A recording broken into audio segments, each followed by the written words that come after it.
have been exercising aesthetic control over certain areas, and one of them is my bathroom. And I've now arranged my bathroom shelves because I'm obsessed with this brand of Portuguese face cream and hand cream called Ben Amor.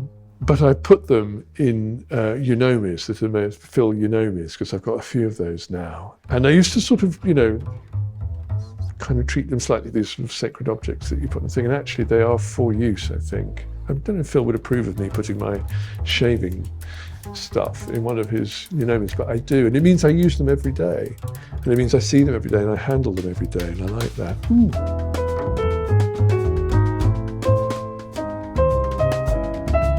I've been influenced by Korean pottery always, since starting.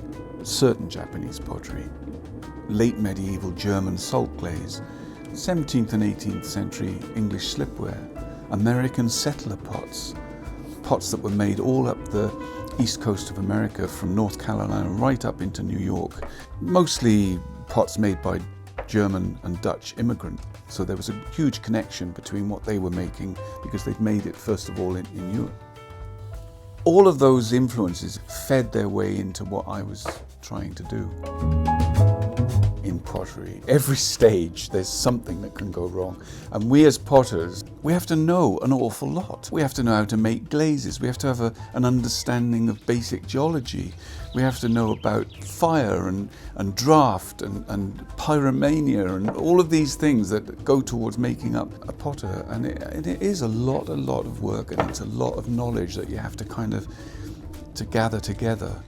Phil's drive and his passion and his commitment were qualities that would have made him successful at almost whatever career he chose in life.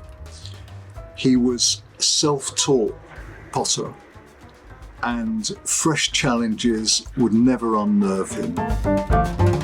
Generally, throwing for me is like drawing in the air. You're creating a line in the air, and that line is alterable.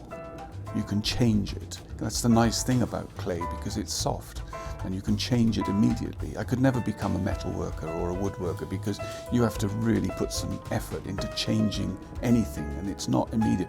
I can poke my thumb into the side of a pot, that's changed it. Split second, So that's the nice thing about clay, that it's immediate. There's a sort of tapering and an elegance and a fine finish to his work. If you just look at the fineness of the work around the rim and the lip, this is a master at work.